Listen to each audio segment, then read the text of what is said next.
अस्सलाम वालेकुम व्यूअर्स, मेरा नाम है अब्दुल गफ्फार और आप देख रहे हैं Abdul Gaffar Landa market YouTube channel. एक और नई वीडियो के साथ हाजिर हुआ। घाघरा टेक्सटाइल कट पीस के हवाले से, टिशू कपड़ा जिसको बोलते हैं, या बाज़ लोग इसको घाघरा बोलते हैं या कट पीस भी बोल सकते हैं इसको, जिसका जो है ना मैं अभी आपको रिव्यू करा रहा हूँ कि आप देख लो कि किस तरह से माल है। इसको घाघरा बोलते हैं, घाघरा टिशू माल आप चेक कर सकते हो।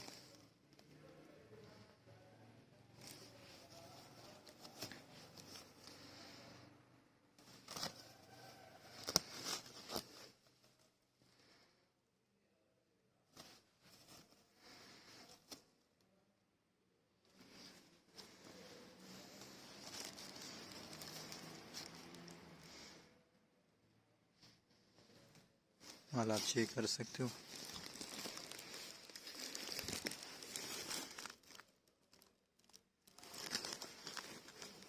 देख रहे हो आप माल, इसको घाघरा टिशू बोलते हैं।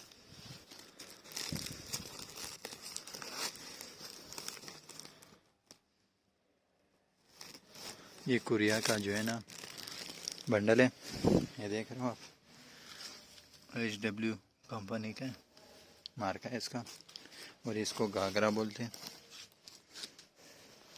जिसका जो है ना मैंने आपको रिव्यू करा है कि आप देख रहे हो।